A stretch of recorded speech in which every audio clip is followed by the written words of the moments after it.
প্রিয় তৃণমূল কংগ্রেসের তরফ থেকে আপনাদের স্বাগত জানাচ্ছি এবং আপনাদের মাধ্যমে আমরা কিছু বক্তব্য বৃহত্তর নাগরিক সমাজের কাছে পৌঁছে দিতে চাইব। এখানে রয়েছেন বিশিষ্ট আইনজীবী, সাংসদ এবং লোকসভায় সর্বভারতীয় তৃণমূল কংগ্রেসের মুখ্য সচেতক কল্যাণ বন্দ্যোপাধ্যায় এবং আমি কুণাল ঘোষ। প্রাক্তন বিচারপতি অভিজিৎ গঙ্গোপাধ্যায় তিনি আজ একটি সাংবাদিক বৈঠক করে কিছু বক্তব্য রেখেছেন। সেই বক্তব্য সম্পর্কে আমাদের কিছু বলার রয়েছে। আমি খুব সংক্ষেপে কয়েকটা বিষয় আপনাদের সামনে এনে সবিস্তারে কল্যাণবাবু আপনাদের কাছে জানাবেন। প্রথম কথা, জাস্টিস গাঙ্গুলি তার কথা থেকে স্পষ্ট তিনি চেয়ারে বসে থাকাকালীন ছুটি নিয়ে নিজে থেকে বিজেপির সঙ্গে কথা বলতে গেছিলেন। এটা কি করে বিচার ব্যবস্থায় হতে পারে? যিনি তখনও চাকরি ছাড়েননি, তখনও ইস্তফা দেননি, তিনি বলেছেন আমি বিজেপিকে অ্যাপ্রোচ করেছি অথবা বিজেপি আমায় অ্যাপ্রোচ করেছে। But the talks were on when না তিনি চেয়ারে বসেছিলেন, তিনি ছুটি নিয়ে গেছেন।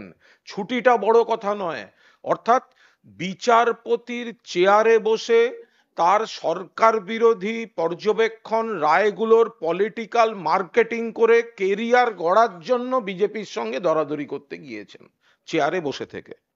দুই, তিনি এই প্রথম কাউকে দেখা গেল যিনি একটি রাজনৈতিক দলে যোগদান ঘোষণার সময় আপাতত কথাটা বললেন। তিনি বলেছেন আপাতত আমি বিজেপিতে যোগ দিচ্ছি, অর্থাৎ এই দলের এবং এই নির্বাচনী ভবিষ্যৎ সম্পর্কে তিনি নিজেই নিশ্চিত নন। কেউ কোনোদিন কোনো দলে জয়েন করার মুহূর্তে আপাতত শব্দটা ব্যবহার করতে পারে না। 3 নম্বর হচ্ছে শুভেন্দু অধিকারীর কাগজে মুড়ে টাকা নেওয়ার নারদ মামলায় উনি প্রকাশ্যে বলেছেন ওটা কি ছিল, ওটা কি কাগজে মুড়ে, ওটা কি ছিল, ওটা কি টাকা, ওটা কি ঘুষ? পরিষ্কার বক্তব্য, আপনি তো কথায় কথায় সিবিআই বলেন, তো আপনি তো সিবিআই এর পরম ভক্ত, আপনি তো আজও কোনো বিষয়ে সিবিআই এর তদন্তর কথা বলেছেন, তাহলে শুভেন্দু তো সেই সিবিআই এর এফআইআর নেমড। তাহলে আপনি যে দলটায় যোগ দিচ্ছেন বিজেপি, সেই দলটাই তো এই ভিডিওটার ফুটেজটা বার করে শুভেন্দু অধিকারীকে চোর বলে সিবিআই চেয়েছিল। তাহলে সেই শুভেন্দু অধিকারী যখন গ্রেফতারি এড়াতে দলবদল করলো, আপনি কেন তদন্তের আগে আপনি ক্লিনচিট দিচ্ছেন কি করে? আপনি মুখে দুর্নীতির বিরুদ্ধে কথা বলছেন, কিন্তু আপনি রাজনৈতিক ক্ষমতার জন্য আপনি দুর্নীতির সঙ্গে আপোষ করছেন। আপাদমস্তক দুর্নীতিগ্রস্ত নারদার সিবিআই এর এফআইআর নেমড শুভেন্দু অধিকারীকে আপনি ক্লিনচিট দিচ্ছেন তদন্তের আগে। আপনি আজ আদালত অবমাননা করেছেন।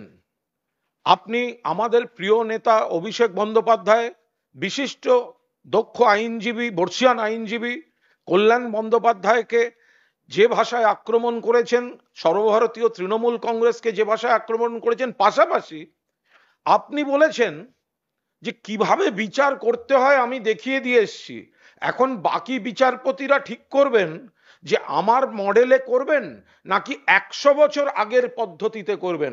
আপনি বিচার ব্যবস্থা এবং বিচারপতিদের অপমান করেছেন নিজের ইমেজ বিল্ডিং এর জন্য। আপনি তৃণমূলের মুখপাত্রদের বিরুদ্ধে অভিযোগ তুলেছেন যে বিচারের রায়ের নয়, বিচারকের সমালোচনা করা হয়েছে।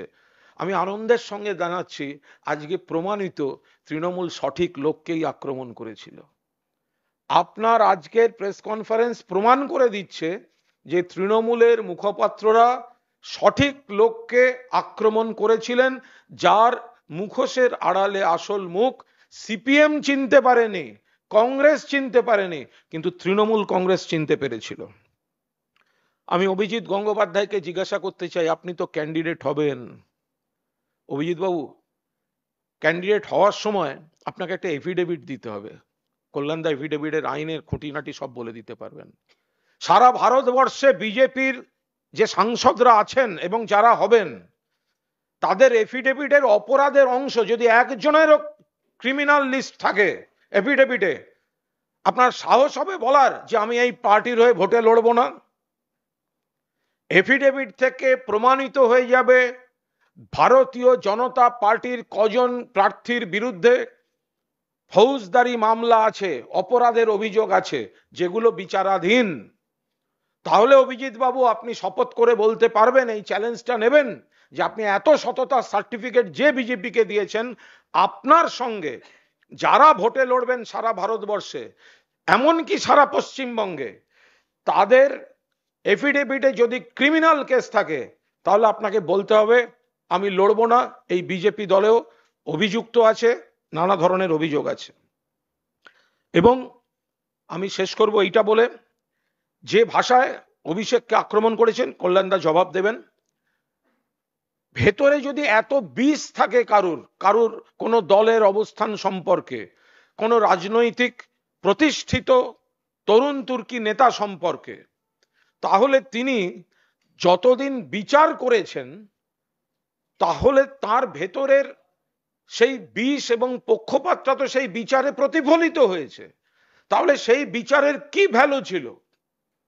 যে ভাষায় উনি আজকে বিষোদ্গার করলেন এবং প্রথম রাজনীতিবিদ হিসেবে প্রথম সাংবাদিক সম্মেলনে যেভাবে অসহিষ্ণু হয়ে বুদ্ধদেব ভট্টাচার্য বা অন্য কিছু স্বৈরাচারী মনোভাবের লোকদের মতো আপনি অসন্তোষ প্রকাশ করেছেন যে আপনি কোন কোন হাউসের, আপনি ফিট নন, আপনি অমুক, এত অসহিষ্ণুতা যদি প্রথম দিন প্রথম সাংবাদিক বৈঠকে সাংবাদিকদের প্রতি দেখা যায়, সেটা তো খুবই দুর্ভাগ্যের। আমি অনুরোধ করছি বিশিষ্ট আইনজীবী সাংসদ কল্যাণ বন্দ্যোপাধ্যায়, তাকেও আজ আমাদের নেতা অভিষেক বন্দ্যোপাধ্যায়ের পাশাপাশি আমাদের দলের পাশাপাশি কল্যাণ বন্দ্যোপাধ্যায়কেও কুরুচিকর ভাষায় ব্যক্তিগত স্তরের আক্রমণ করেছেন অভিজিৎ গঙ্গোপাধ্যায়।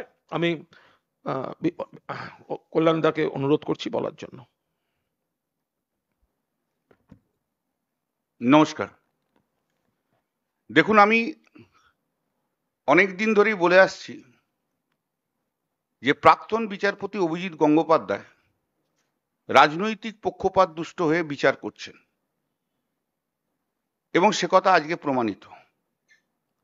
প্রমাণিত যে ওনার টার্ম শেষ হওয়ার আগে রিজাইন করে উনি ভারতীয় জনতা পার্টিতে জয়েন করতে যাচ্ছেন। দীর্ঘদিন ধরে ওনার রাজনৈতিক সংস্রব ছিল এবং তাই জন্য উনি রাজনৈতিক চিন্তাভাবনা নিয়ে সমস্ত মামলা ডিসাইড করেছেন। ওনার যত জাজমেন্ট বা অর্ডার দিয়েছে তার 85% মামলা হয় ডিভিশন বেঞ্চ, না হলে সুপ্রিম কোর্ট সেটা সাইড করে দিয়েছে।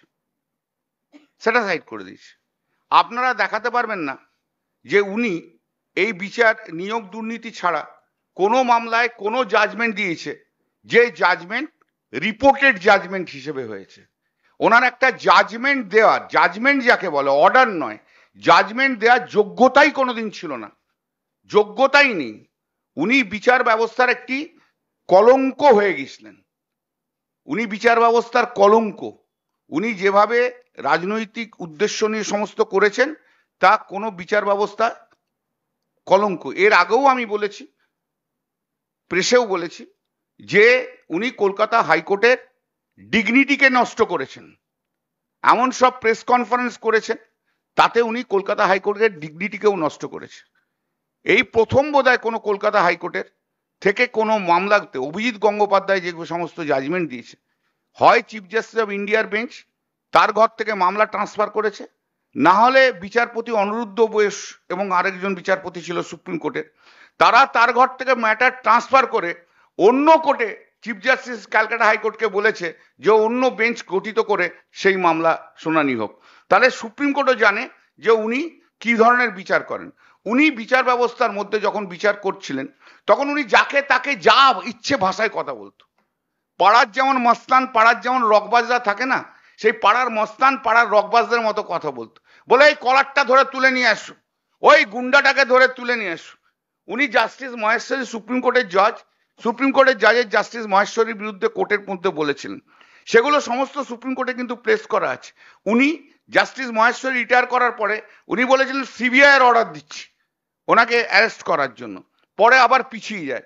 উনি সুপ্রিম কোর্টের একজন আইনজীবীকে, কুণাল চ্যাটার্জিকে অর্ডার দিয়ে বলেছিল সিবিআই দিয়ে ওকে অ্যারেস্ট করাও আজকে রাত্রের মধ্যে। সেই অর্ডার কিন্তু উনি সই করতে সাহস পাননি, সেই অর্ডার উনি সই করতে সাহস পাননি। উনি আমাদের খুব আইনজীবী হিসেবে খুব প্রসিদ্ধ আইনজীবী, আপনারা জানেন তার নাম, সারা ভারতবর্ষ জানেন, মুকুল রোদগি। মুকুল রোদগির নামে কোর্টের মধ্যে যা ইচ্ছা তাই যা ইচ্ছা ভাষায় বলেছিল। মুকুল রোদগি একবার ওনার বিরুদ্ধে বলেও ছিলেন সুপ্রিম কোর্টে, তারপর থেকে উনি থেমেই ছিলেন। কিন্তু ওনার অভ্যাসই হচ্ছে সবসময় যাকে ইচ্ছে যা ইচ্ছা কমেন্ট করা। উনি অরুণাভ ঘোষকে যা তা বলেছেন, উনি কোর্টে আমাকে যা তা বলেছেন, উনি আমাদের যে অ্যাডভোকেট জেনারেল, সেই অ্যাডভোকেট জেনারেলকে কি ভাষায় কথা বলেছিল যে জানি আপনি কার বুট পায়ে জিভ লাগিয়ে আপনি অ্যাডভোকেট জেনারেল হয়েছেন। তাহলে ওনার মান, ওনার যে ওনার শিক্ষা, ওনার সংস্কৃতি সম্পূর্ণভাবে প্রমাণিত হয় যে ওনার শিক্ষা সংস্কৃতি নিয়ে। উনি আমার সম্বন্ধে বলেছেন আমার অরিজিন কি, তাই তো?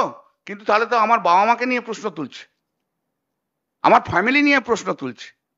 তা যে লোকটা আমার বাবা মাকে নিয়ে প্রশ্ন তোলে, আমার ফ্যামিলি নিয়ে প্রশ্ন তোলে, তার শিক্ষা সংস্কৃতি কোন জায়গায় গেছে আপনারা জানেন? তার শিক্ষা এবং সংস্কৃতি কোন জায়গায়? কি করে এই লোকটা বিচারপতি হিসেবে ছিল? আমার আপব্রিঙ্গিং নিয়ে কোশ্চেন করছেন? আরে আমার আপব্রিঙ্গিং নিয়ে নিজেকে দেখুন, নিজেকে আয়নায় দেখুন। আপনি কে? আপনি নিশীথ অধিকারীর জুনিয়র ছিলেন, সিপিএম এর ঘরানায় বড় হয়েছেন, সিপিএম এর দয়া দাক্ষিণ্যে বিভিন্ন প্যানেলে ঢুকেছিলেন, সিপিএম এর দাক্ষিণ্যে আপনি এসএসসি লয়ার হয়েছিলেন, স্কুল সার্ভিস কমিশনের লয়ার হয়েছিলেন।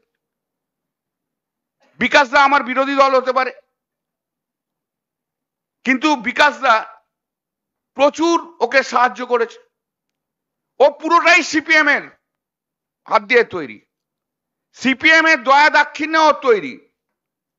আর আজকে এসে উনি বিজেপিতে চলে গেছেন। উনি আসলে একটি প্রাক্তন খরমুজ বিচারপতি, ভেতরটা লাল, বাইরেটা হচ্ছে ওর গৌরিক, খরমুজ, একদম খরমুজ বিচারপতি। ওনার 56 বছর বয়সে যদি কোনো আইনজীবী হাইকোর্টের জজ হয়, বুঝতেই পাচ্ছেন তার জ্ঞানগম্যি কোথায় ছিল। তাও তো তোর দু একটা বন্ধু বান্ধব সেই সময় হাইকোর্টের জজ ছিল বলে কলেজিয়ামে ওর নাম রেকমেন্ড করেছে। 56 বছর বয়সে একটা হাইকোর্টের জজ হয়, কেউ হয় কখনো? এমন কোনো মামলা নেই যে মামলা ও আর্গুমেন্ট করেছে, যে আর্গুমেন্টে জাজমেন্ট রিপোর্টেড হয়েছে। আবার এমন কোনো মামলা নেই যে মামলাতে ও জজ হিসেবে জাজমেন্ট দিয়েছে, জাজমেন্ট রিপোর্টেড হয়েছে। কলকাতা হাইকোর্টের সবচেয়ে অপদার্থ বিচারপতি যদি কেউ থেকে থাকেন, তার নাম ছিল প্রাক্তন বিচারপতি অভিজিৎ গঙ্গোপাধ্যায়, যে রাজনীতিটাকে, পুরো রাজনৈতিক ফায়দাটাকে তুলেছেন, পুরো রাজনৈতিক ফায়দা তুলে উনি যা ইচ্ছা করেছেন। উনি একজন মহিলা মিডিয়া পার্সন, একটা চ্যানেলের, সেই মহিলা মিডিয়া পার্সনকে, মহিলাকে, সাংবাদিক, ওনার কোর্টে থাকতেন, মানে যখন সব সাংবাদিকরা থাকতো, কোনো একটা রিপোর্টিং ওর কোর্টে হওয়ার জন্য উনি ওকে থ্রেট করে দিয়েছিলেন ফোনে। শুধু থ্রেট করা নয়, ওনার হাউসকে ফোন করে ওদের যেন টপ যা থাকে, এডিটার না সাব এডিটার, তাকে বলেছিল ওকে চাকরি থেকে বাদ দিতে হবে। উনি সেই রেঞ্জে গেছেন। উনি সিবিআইদের রাত্রি 8টা সাড়ে 8টার সময় ডেকেছিলেন। একটা সিবিআই এর 7 থেকে 8 জনের টিম ছিল। সেই 7 থেকে 8 জন টিমের মধ্যে 2 জন অফিসার ছিল যারা হাজবেন্ড অ্যান্ড ওয়াইফ। সেই হাজবেন্ড অ্যান্ড ওয়াইফকে বলেছিল মমতা ব্যানার্জিকে অ্যারেস্ট করতে হবে, মানে ওই টিমটাকে বলেছিল। তারপর বলেছিল অভিষেক ব্যানার্জিকে অ্যারেস্ট করতে হবে, এবং তারা বলেছিল যে না, আমরা আইন মতো চলবো, আপনি এইভাবে আমাদের নির্দেশ দিতে পারেন না। তারপরে উনি টেলিফোন করে, কাকে টেলিফোন করে, সেই 2 হাজবেন্ড অ্যান্ড ওয়াইফ যারা ছিল সিবিআই অফিসার, তাদেরকে ওই সিবিআই টিম থেকে তাকে বাদ দিয়ে দিয়েছিল। ওনার মর্জি মতো সবকিছু করতে হবে, ওনার মর্জি না হলে কিচ্ছু হবে না, উনি যেভাবে বলবেন সেভাবে করলেন। উনি আবার বলছি, উনি বিচার ব্যবস্থার সবচেয়ে বড় কলঙ্ক কলকাতা হাইকোর্টের ছিলেন। কলকাতা হাইকোর্টের ডিগনিটিকে উনি মাটির নিচে একদম নামিয়ে দিয়েছেন। উনি একটি এক নম্বরের অসভ্য লোক, অভদ্র লোক, কোনো কাউকে ভদ্র ভাষায় কোর্টে কথা বলতে দিতেন না। কয়েকজন মাত্র উকিল ছিল, ওনার ঘরে কোটারি ছিল, সেই কোটারি উকিলদের শুধু মামলা শুনতো, আর কারুর কোনো মামলা শুনতো না। সেই কোটারি উকিলরা কিন্তু কোটি কোটি টাকা করেছে। সিপিএম এর হাতে, সিপিএম এর উকিলদের হাত ধরে, সিপিএম এর হাত ধরে উনি মোটামুটি একটা ফ্রন্টে আসার চেষ্টা করেছিলেন। সেই সিপিএম কে এখন সরিয়ে দিয়ে উনি এখন চলে গেছেন গেরুয়াতে। অতএব ওনার রুচিজ্ঞান সম্বন্ধে সন্দেহ আছে, যিনি এরকম একটা কথা বলতে পারেন। আমি 2004-এর ডেজিনেটেড সিনিয়র অ্যাডভোকেট কলকাতা হাইকোর্টের, 2004-এ। আমি 1981-তে আমি অ্যাডভোকেট হিসেবে জয়েন করেছিলাম। আর ও 2017-তে যখন জজ হয়, তার আগে পর্যন্ত সিনিয়র অ্যাডভোকেট পর্যন্ত হয়নি।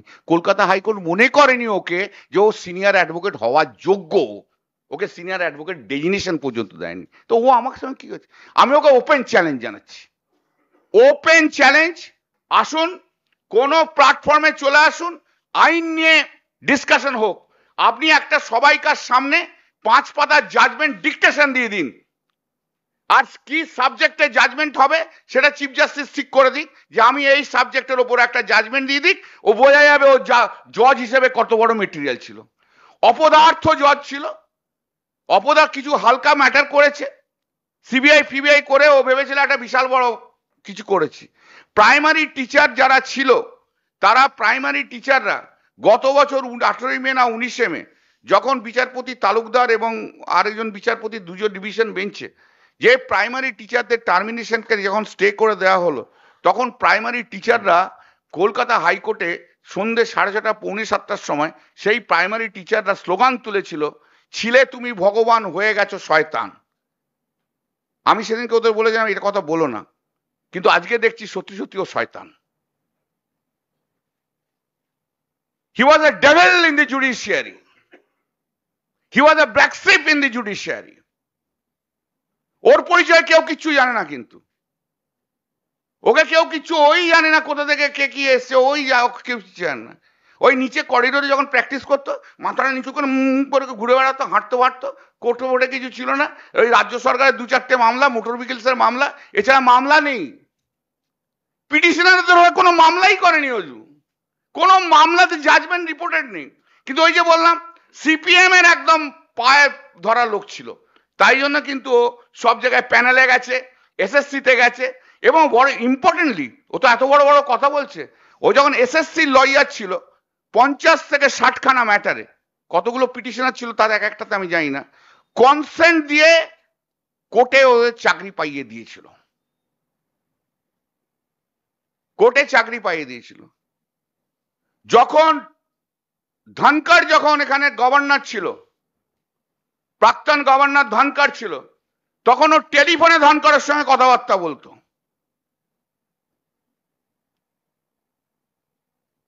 ও এখন শুভেন্দু অধিকারীর পায়ে ধরে ভারতীয় জনতা পার্টিতে গেছে, একদম শুভেন্দু অধিকারী পায়ে ড্রাইভ মেরে দিয়েছে।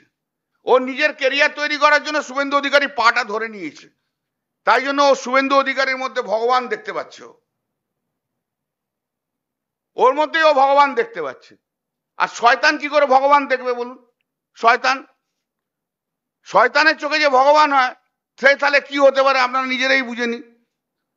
তা ওই একটা অ্যাটাক করে, যে ও তো সবাইকে অ্যাটাক করে, আমাকে অ্যাটাক করাটা নতুনত্ব কিছু নয়। বাড়িতে চাপ, 1 মাস আগেও কার্ল মার্কসের ছবি টাঙানো ছিল, এখন দেখবেন যেন হয়তো কার্ল মার্কসের ছবি সরিয়ে দিয়ে নরেন্দ্র মোদীর ছবি টাঙিয়ে বসে আছে। জান দেখুন, কার্ল মার্কসের ছবি টাঙানো ছিল। আর একটা বড় কথা বলে দিই, এতটাই যখন অ্যাটাক করেছে তখন তো একটা কথা বলতেই হবে, না বললে হবে না। ওর বউ কেন ওকে ছেড়ে দিয়ে চলে গেছিল?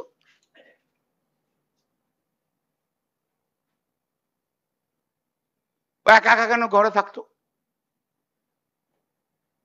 কোনো আত্মীয় স্বজন নেই কেন? কেউ নেই কেন চারিদিকে? যখন সব ইন্টারভিউ দিত, তখন চাটাও নিয়ে আসতো, বাড়িতে একটা কাজের লোকও থাকতো না বোধহয়, ভয়ে থাকতো না।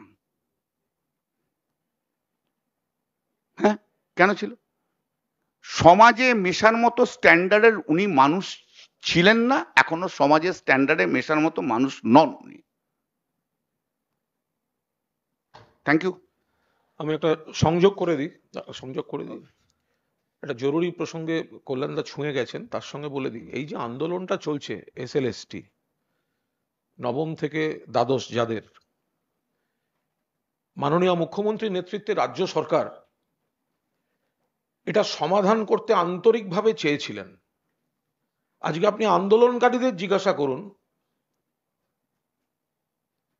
যে কারণে এটার ভয়ঙ্কর জট পাকিয়ে সুপ্রিম কোর্টে আটকে এতগুলো ছেলে চাকরি আটছে, সেটা কিন্তু বিচারপতি থাকাকালীন অভিজিৎ গঙ্গোপাধ্যায়ের রাজনৈতিক প্রতিহিংসামূলক একটি নির্দেশের জন্য।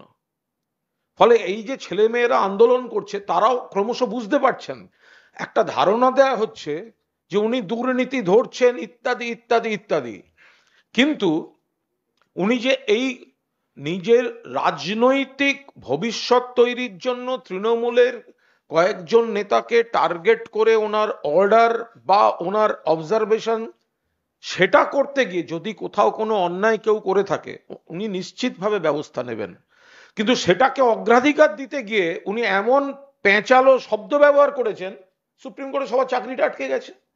এবার তারা যে বলছেন আমাদের 1000 দিন হয়ে গেল, 1200 দিন হয়ে গেল, যখন একটা মতামত চেয়েছিল যে এদের বিতর্কিতদের রেখে চাকরি না রেখা চাকরি, কিন্তু বাড়তি SN পোস্ট নিয়োগ করে মমতা বন্দ্যোপাধ্যায় বাকিদের চাকরি দিতে চাইছিলেন। উনি SN পোস্টটাকে স্যাংশন না দিয়ে রাজনৈতিকভাবে কি করে তৃণমূলকে হেনস্থা করা যায় সেটা করতে গিয়ে কয়েক হাজার ছেলেমেয়ের ভবিষ্যৎ রাস্তায় বসিয়ে দিয়েছেন, যারা প্রথমে এটাকে দুর্নীতির বিরুদ্ধে লড়াই ভাবছিল। আজকে প্রমাণিত হয়ে গেল যে নিজের রাজনৈতিক কেরিয়ারের জন্য তিনি কখনো এই হাজার হাজার ছেলেমেয়ের স্বার্থকে বলি দিয়েছেন, কখনো অভিষেক বন্দ্যোপাধ্যায়কে আক্রমণ করেছেন, কখনো কল্যাণ বন্দ্যোপাধ্যায়কে আক্রমণ করেছেন, কখনো সর্বভারতীয় তৃণমূল কংগ্রেসকে আক্রমণ করেছেন। উনি বলেছেন যে উনি জিতবেন, তৃণমূল নাকি উঠে যাবে, এরম 26-এ উঠে যাবে, এরকম অনেক ব্যক্তি যাতায়াত করবে। আপনাকে কয়েকদিন বাদে ওই মহামহিম থেকে অভিজিৎ দা এইটা আগে আপনি অভ্যস্ত হন, তারপর তৃণমূল নিয়ে ভাববেন। এরম অবস্থা না হয় লোকসভা নির্বাচনের পরে আপাতত কথাটা প্রযোজ্য না হয়ে যায়। আপনি যে প্রথমেই বলেছেন আমি আপাতত বিজেপিতে যাচ্ছি, লোকসভা নির্বাচনের পর আপনার মুখ থেকে বেরিয়ে আসা আপাতত শব্দটা সত্য না হয়ে যায়। দাঁড়াতে বলুন না, ওকে যেখানে ইচ্ছে দাঁড়াতে বলুন, ওকে আমরা হারাবো, কারুর ক্ষমতা নেই ওকে জেতানোর। শুভেন্দু কেন নরেন্দ্র মোদী এসে ওকে জেতাতে পারবে না? ও হচ্ছে একবারে পাক্কা 2 নম্বরই লোক, ওর মতো 2 নম্বরই লোক নেই। ও হচ্ছে করাপ্ট লোক, সব প্রমাণ করে দেবো, সব প্রমাণ হয়ে যাবে। করাপশন মানে শুধু টাকা খাওয়া নয়, করাপশন মানে এটাও জুডিশিয়ারিতে বসে যখন পলিটিক্যালি মোটিভেটেড হয়ে জাজমেন্ট দেয়, that's also corruption. He is a dishonest, he dishonest, একদম ফ্রড। ওর judgement is a product of fraud. আজকে উনি বাজে থার্ড গ্রেডের লোক একটা, থার্ড গ্রেডের থার্ড স্ট্যান্ডার্ডের লোক একটা। কারুকার কাছে আপনাদের অনেকের মিডিয়ার কাছে ওরা ভগবান, আমাদের কোনো আপত্তি নেই, যা ইচ্ছে ভগবান করুন। ও আসুক না, কোথায় দাঁড়াবে? হলদিয়া, ডায়মন্ড হারবার, শ্রীরামপুর, যেখানে না কেন ওকে হারাবো, ওকে হারতেই হবে। ও না হারলে তো বিচার ব্যবস্থাটাই উঠে যাবে। ওরা একটা বিচারক হিসেবে একটা ফ্রড বিচারক ছিল একটা।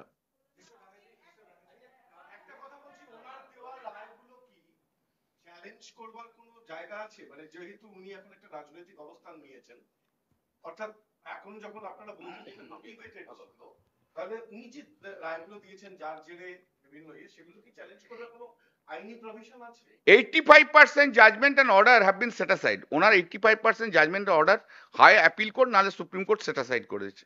15% মতো আছে যেগুলো পেন্ডিং রয়েছে, সেখানে গিয়ে নিশ্চয়ই আমরা পয়েন্ট নেব যে পলিটিক্যালি মোটিভেটেড, সেটা নিঃসন্দেহে নেবো। আবার কোর্ট কি ডিসাইড করবে তাই হবে।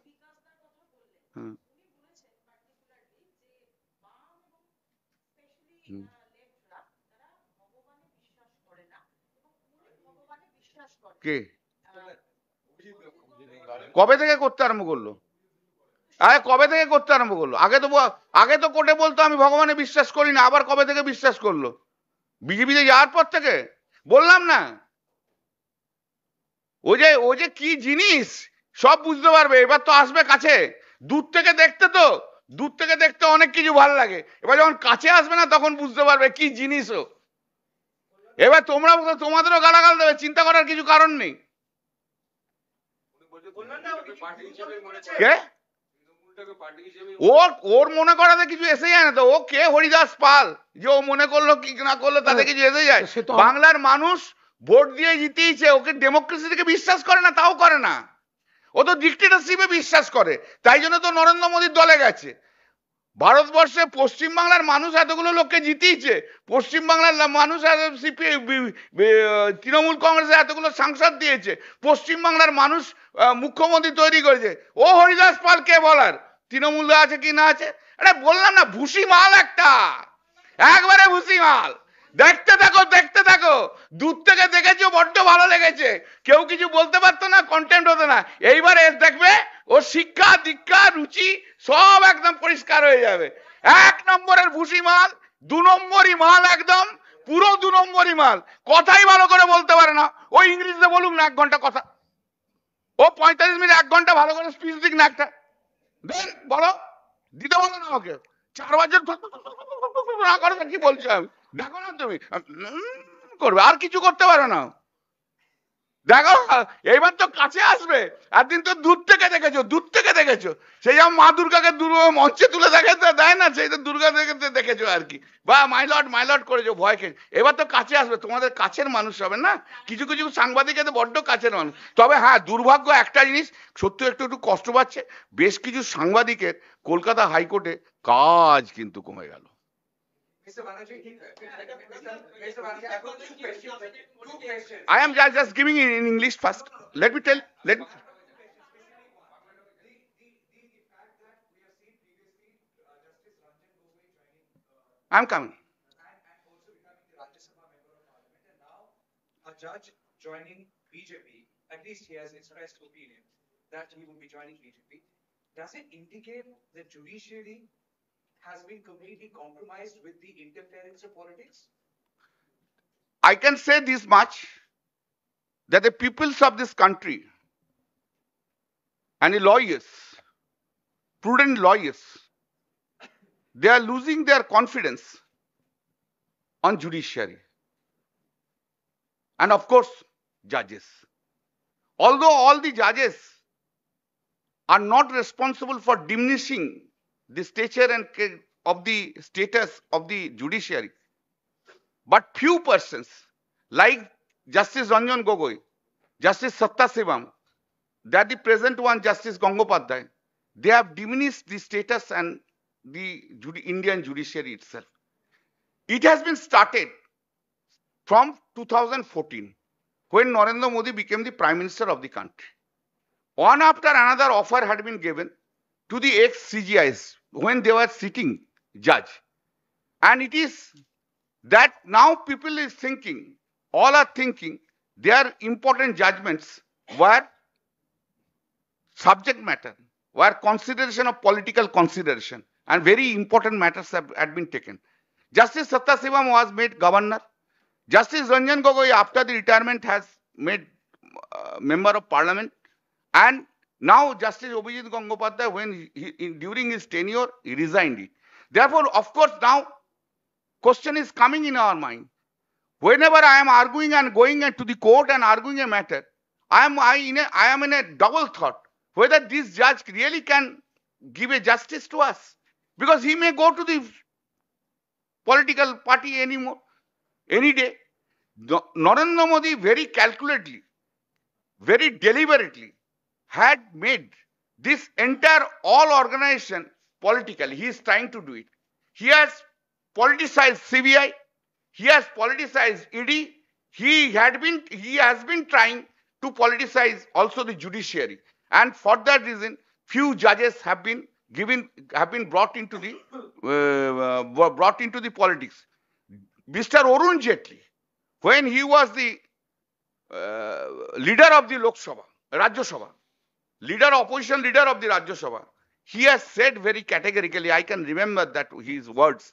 Arun Jaitley says that if the judges accept any political appointment, the people will not have the confidence amongst the judges. It will destroy the dignity and belief, trust has been conferred upon the judiciary itself. There should be some time, cooling period. That cooling period should be there.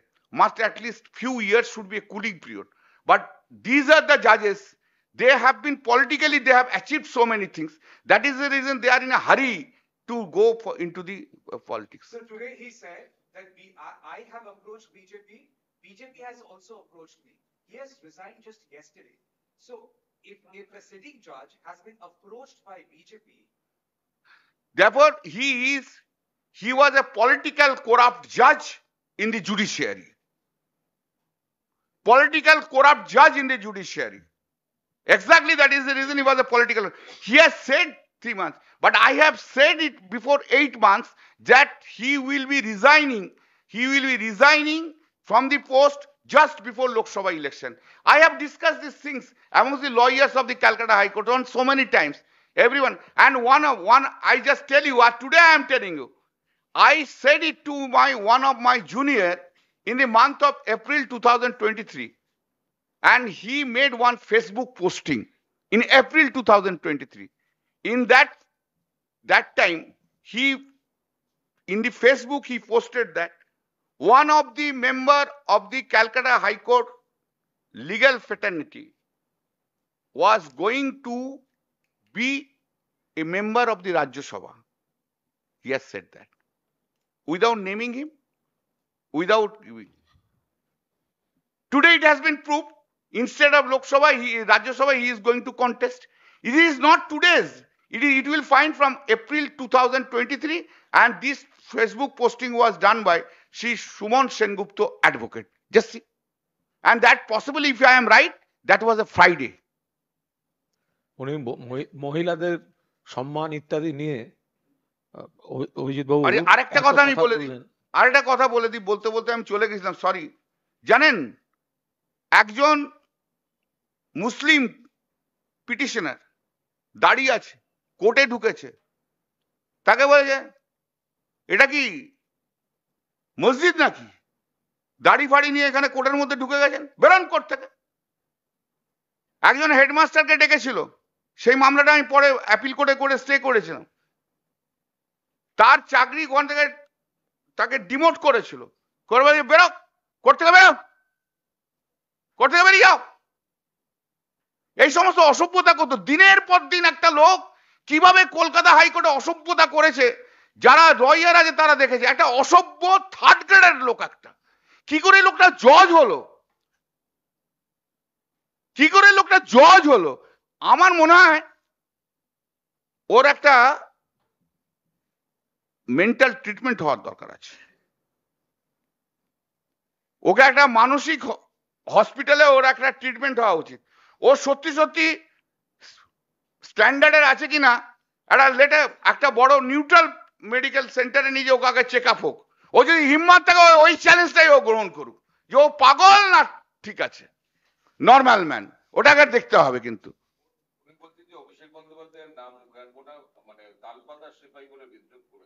শুনুন, অভিষেক বন্দ্যোপাধ্যায় যে স্টেচারে আজ চলে গেছে না, সেই স্টেচারে যে ওর রাজনৈতিক বাবারা এখন যারা আছে না, তারা অভিষেক বন্দ্যোপাধ্যায়কে ভয় পায়। ঠিক আছে, যে ঠিক আছে জান, শুনে নিন, ভয় খায়। রাজনীতিতে অভিষেক বন্দ্যোপাধ্যায় প্রতিষ্ঠিত পশ্চিমবাংলায়। পশ্চিমবাংলা ছেড়ে দিন, অভিষেক বন্দ্যোপাধ্যায়ের নেতৃত্বে ভারতবর্ষের বুকে, দিল্লির বুকে গত বছরে যে আন্দোলন হয়েছে, দিল্লিতে এমন আন্দোলন কখনো হয়নি। আমাকে এখনকার গভর্নর যিনি আছেন, তিনি আমাকে দার্জিলিংয়ে বলেছিলেন যে আমি অভিষেক বন্দ্যোপাধ্যায়কে দেখে আমার মনে পড়ে সেই পুরনো দিনের কথা, যখন মুলায়ম সিং যাদব যুব নেতা ছিল, যখন শারদ পাওয়ার যুবক বয়সের নেতা ছিল, যখন মমতা বন্দ্যোপাধ্যায় যুব নেত্রী ছিল। এটা কিন্তু আমাকে এখনকার যে গভর্নর তিনি আমাকে কিন্তু বলেছিলেন অভিষেক বন্দ্যোপাধ্যায়ের মধ্যে প্রচুর সম্ভাবনা, তাই ভয় এত। কেন কেন একটা ছেলের পিছনে এত বড় লাগতে হচ্ছে? কেন একটা ছেলের পিছনে বিজেপিকে পুরো নেমে পড়তে হচ্ছে? কেন একটা ছেলের জন্য নির্মলা সীতারামনকে পার্লামেন্টে স্টেটমেন্ট করতে হচ্ছে? কেন একটা ছেলের জন্য বারবার ইডি সিবিআই কে ডাকা হচ্ছে? কেন একটা ছেলের জন্য বারবার ডায়মন্ড হারবার নিয়ে অ্যাটাক করা হচ্ছে? কখন অ্যাটাক করে, কখন বলে, যখন তার মধ্যে ভায়াবিলিটি থাকে। কিন্তু অভিষেককে এইভাবে নষ্ট করা যাবে না। অভিষেকের গায়ে এতটুকু আঁচড় ওরা কাটতে পারবে না। বললাম তো, ওর রাজনৈতিক বাবারা এখন যারা আছে, ও তো অনেকগুলো রাজনৈতিক বাবা এখন অনেকগুলো হয়েছে। একটা তো পা ধরে পড়ে রয়েছে, আরো এদিক ওদিক রয়েছে, কেউ কেউ আবার কনস্টিটিউশনাল পোস্টেও বসে রয়েছে, কেউ বাজাতে পারবে না। অভিষেক বন্দ্যোপাধ্যায় হাত দেয়া, ও যখন জজ ছিল চেষ্টা করেছিল অভিষেককে অ্যারেস্ট করে ঢোকানোর, পারেনি।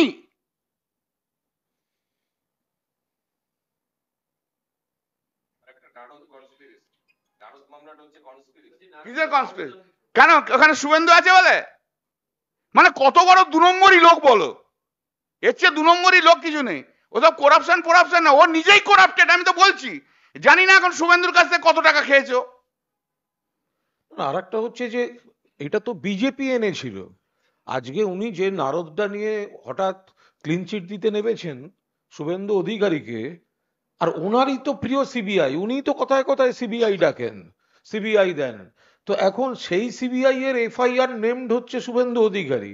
তো আজকে সেই তদন্তের আগে উনি হঠাৎ সার্টিফিকেট দিতে বসলেন কেন, ক্লিন চিট দিতে বসলেন কেন? আর একটা বিষয়, উনি তৃণমূলের বিরুদ্ধে বা তৃণমূলের নেতা নেত্রীদের বিরুদ্ধে যে যে অভিযোগগুলো এনেছেন তার প্রত্যেকটা কিন্তু তিনি এস্টাবলিশ করতে পারবেন না একটা রাজনৈতিক কুৎসা যেটা বিরোধীরা করে, আর সেগুলো বিজেপির মধ্যে রয়েছে। উনি আজকে মা বোনেদের সম্মান ইত্যাদি অনেককে অনেক কথা বললেন, ভালো। তো অভিজিৎ বাবু আপনি কি ওকে বলো না মণিপুরে যাক না, ব্রিজভূষণের পাশে বসে দেখবেন কেমন লাগে। অভিজিৎ গঙ্গোপাধ্যায়কে অনুরোধ করব, ব্রিজভূষণ আমাদের সোনার মেয়ে, কুস্তিগির, সাক্ষী মালিকরা, শ্লীলতাহানির অভিযোগ, বিজেপির সাংসদ, দিনের পর দিন তারা রাস্তায় আন্দোলনে, কোথায় থাকে আপনার বিবেক? সেই ব্রিজভূষণ যেখানে বসে আছে আপনি সেই দলে, সেই ব্রিজভূষণের পাশে বসার স্বপ্ন দেখছেন, আর আপনি বলবেন যে আপনি হচ্ছেন বিবেকের ভূমিকায় অভিনয় করছেন, এ হতে পারে না।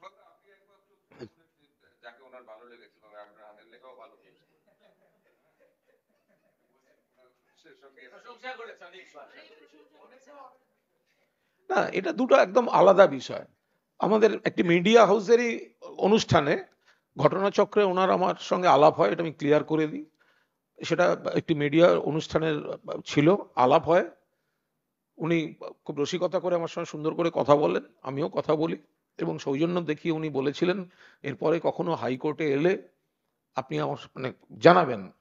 আমি এরপর যখন হাইকোর্টে গেছিলাম, আমার হাতে প্রায় ঘন্টা দেড়েক সময় ছিল, আমি একটা ইনফরমেশন দিয়েছিলাম, উনি সঙ্গে সঙ্গে ডেকে নেন। আমরা অনেক বিষয়ে কথা বলেছি, কিন্তু আমার একটা মিলছে না, সেটা যেহেতু ব্যক্তিগত স্তরের, সেটা আমি আর প্রকাশ্যে এখন বলতে চাই না।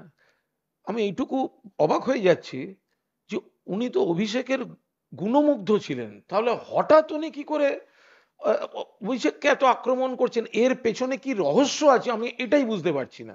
বাকি ওনার সঙ্গে শিল্প সাহিত্য সংস্কৃতি নিয়ে উনি আমার লেখা কাগজে পড়েন, আমি সেটা শুনে আমার ভালো লেগেছে, আমি বই পাঠিয়ে দিয়েছি, এরকম কোনো বিষয় না। এবং উনি যদি বিজেপিতে যোগ না দিতেন, হয়তো আমি আমার নতুন বইগুলো নিয়ে ওনার সঙ্গে দেখাও করতে যেতাম। কিন্তু উনি অভিষেক যে নতুন প্রজন্মের মধ্যে এত ভালো উঠে আসছেন, মানে অভিষেকের গুণমুগ্ধ ছিলেন। সেখানে রাতারাতি কোন কারণে যে হঠাৎ সেটা হয়তো বিজেপিতে যেতে হচ্ছে বলে, বা একটা কোনো আমাকে এমপিটা হতে হবে, আমাকে বিজেপিতে যেতে হবে। আর একটা হচ্ছে অভিষেকের তরফ থেকে, ওটা কল্যাণদা বেটার বলতে পারবে, ওনার কোর্টে বসে উনি মুখপাত্রদের আক্রমণ করেছেন। কেন আমরা মুখপাত্ররা সবাই, মানে যারা মুখপাত্র এখন আছেন বা যারা আগে ছিলেন, তারা যারা, যে ওনাকে কেন আক্রমণ করা হয়েছে।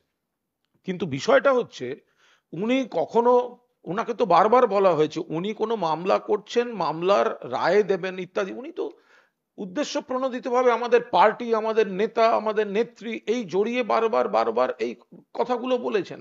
সেইখান থেকেই এই প্রবলেমগুলো তৈরি হয়েছে। আর একটা হচ্ছে অভিষেক ওনার এই ধরনের কিছু মন্তব্যের বিরুদ্ধে সুপ্রিম কোর্টে গিয়েছে, সেটা কিন্তু এখনো পেন্ডিং আছে। অভিষেক কিন্তু বিচারপতি হিসেবে অভিজিৎ গঙ্গোপাধ্যায়ের ভূমিকা চ্যালেঞ্জ করে সুপ্রিম কোর্টে গিয়েছেন। সেই মামলার ফয়সালা হয়নি, তার আগে উনি রণে ভঙ্গ দিলেন। আমি যদি ভুল না করি, কল্যাণ একটু বলে দাও এটা। না, আমি একটু কুণাল যা বললো, কুণাল তো একরকমের ইন্টারপ্রিটেশন দিল, আমার ইন্টারপ্রিটেশনটা ওই যে কুণাল সম্বন্ধে যে প্রশ্নটা করলে একটু অন্যরকম আছে। সেটা হচ্ছে ইন্টারপ্রিটেশনটা হচ্ছে ও একটি কিন্তু ঝান্টু জিনিস, অভিজিৎ গঙ্গোপাধ্যায় একটি ঝান্টু জিনিস। ও জানে যে কুণালকে যদি আমি একটুখানি বেশ পটি রাখি তাহলে হয়তো অ্যাটাকটা আমার কম হবে। কুণাল ভালো, কুণাল ভালো, কুণাল ভালো, ওর এইটাই হচ্ছে প্রসিডিওর। এই যেমন হাইকোর্টে গেলে, ওর কোর্টে গেলে ও কি বলতো আমাকে, আপনাকে আমি ভীষণ শ্রদ্ধা করি, আমি আপনার কাছে আইন শিখছি, আপনি যখন আর্গুমেন্ট করেন আপনি আরো আসুন, আমি আপনার কাছে শ্রদ্ধা করি। কারণ যে যাতে না বেশি ঝাড়ি, ও ঝাড়কে খুব ভয় খায়। এবারে রাজনীতিতে এসে পলিটিক্যাল খাওয়া, এবার একদিন তো বলতে পারিনি অনেক কিছু, আর তো কন্টেম্পট হবে না। হ্যাঁ 420 লোক একদম, ও জানে ও ঝান্টু, এক পুরো ঝান্টু। কুণালকে একটুখানি ঠিকঠাক করে সেট করে রাখতো, যাতে কুণাল আবার প্রেসে যে আবার উল্টো পাল্টা বেশি না বলে দেয়। কুণাল তো খুব স্ট্রেট কাট কথা বলে, তা যাই হোক কুণালেরও একটা, যাই হোক যদি না বলে।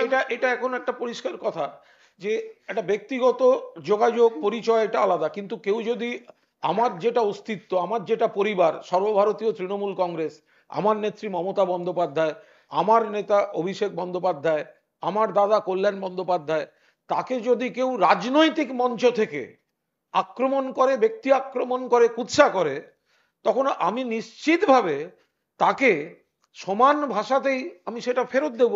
তার মানে এই নয় যে সেখানে আমি না না, তুমি বিগলিত হওনি। ও বলছি যে ও হচ্ছে জানতু জিনিস, ও একটু মানে সেট করে করে লাইন করে করে, ও তো লাইন বাজলো।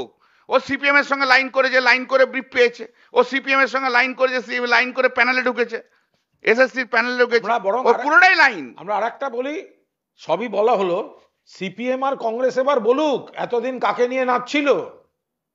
সিপিএম আর কংগ্রেস, আমি গর্ব করে বলছি, তৃণমূল দল এবং তৃণমূলের মুখপাত্ররা যাদের উনি বারবার অ্যাটাক করেছেন, আজ প্রমাণিত হয়ে গেছে তারা সঠিক লোক চিনেছিল এবং আসল লোককে আক্রমণ করেছে, যে মুখোশ পরা ভারতীয় জনতা পার্টি। আজকে তো সিপিএম কংগ্রেসকে বলতে হবে, বিকাশ বাবু আর বিকাশ বাবুর সঙ্গে যারা থাকেন তাদের বলতে হবে রোজ টিভিতে গিয়ে বড় বড় করে তৃণমূলকে গালাগালি। আর অভিজিৎ গঙ্গোপাধ্যায়কে যখন আমরা সমালোচনা করেছি তখন আমাদের বলা হয়েছে এই করা হচ্ছে, ওই করা হচ্ছে, বিচারপতিকে ইয়ে করা যায় না। সিপিএম আর কংগ্রেস আজকে কৈফিয়ত দিক যে তারা তাদের যাকে নিয়ে মাতামাতি করছিল, তারা আজকে তারা কি বলবে। Thank you. Thank you.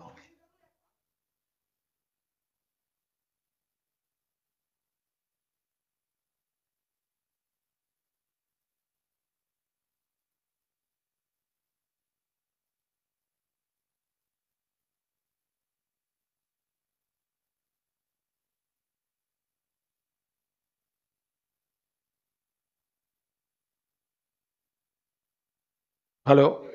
না, ওটা নিয়ে কোনো মন্তব্য করব না, ওটা তো প্রশাসন, রাজ্য সরকারের ব্যাপার।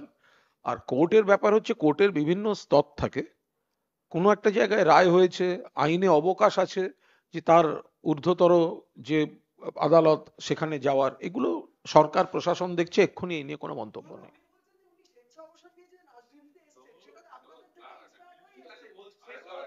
এগুলো হয়ে গেছে।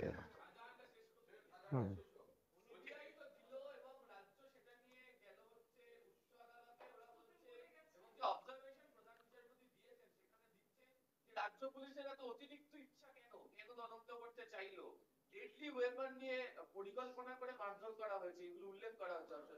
এই নিয়ে কোনো মন্তব্য করব না, এটা আদালতের বিষয়টা, শুনানির বিষয় রয়েছে, যারা রাজ্য সরকারের প্রতিনিধি তারা দেখছেন।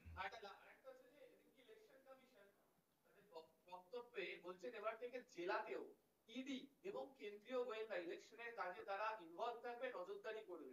হঠাৎ করে প্রার্থীদের বিষয় বা ইলেকশনে ইডি কে জেলায় দেওয়ার কি প্রয়োজন হলো বা কেন্দ্রীয় গোয়েন্দাদের? এটা অত্যন্ত আপত্তিকর।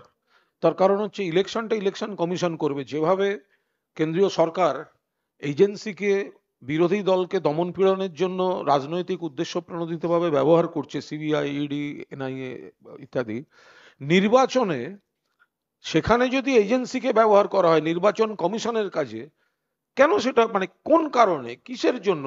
কমিশনের যে স্ট্রাকচার, তাতে তো যে জিনিসগুলো ধরার তারা মনে করলে তাদের হাতে ক্ষমতা রয়েছে, সেখানে হঠাৎ কেন্দ্রীয় এজেন্সি লাইক ইডি তাদের ব্যবহার করা, এটা বৃহত্তর কোনো পরিকল্পনা, বৃহত্তর কোনো ষড়যন্ত্র মাথায় না থাকলে এটা হয় না।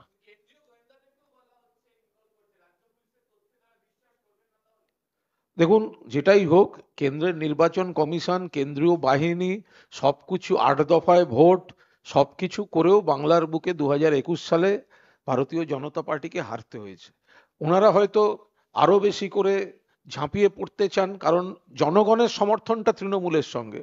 ওনারা এজেন্সির অপব্যবহারে নানাভাবে হ্যারাস করে, বিরোধীদের বিরুদ্ধে কুৎসা করে, মানে ওনাদের বিরোধীদের বিরুদ্ধে অর্থাৎ তৃণমূল কংগ্রেসের বিরুদ্ধে কুৎসা করে তৃণমূলের প্রার্থীদের হ্যারাস করার কোনো পরিকল্পনা আছে কিনা সেগুলো তো সতর্ক থাকার দরকার। শেখ শাহজাহান যেহেতু প্রভাবশালী নির্বাচিত জনপ্রতিনিধি, সাধারণ মানুষ নয়, ওদের তাকে সিবিআই তুলে দিতে হবে, হাইকোর্ট বলছে। এটা নিয়ে কোনো মন্তব্য করব না। ইতিমধ্যেই যা যা করার আমাদের সরকার প্রশাসন তারা খতিয়ে দেখছেন, ফলে এখানে দলের আলাদা মন্তব্যের এই মুহূর্তে অবকাশ নেই। ওকে, থ্যাংক ইউ।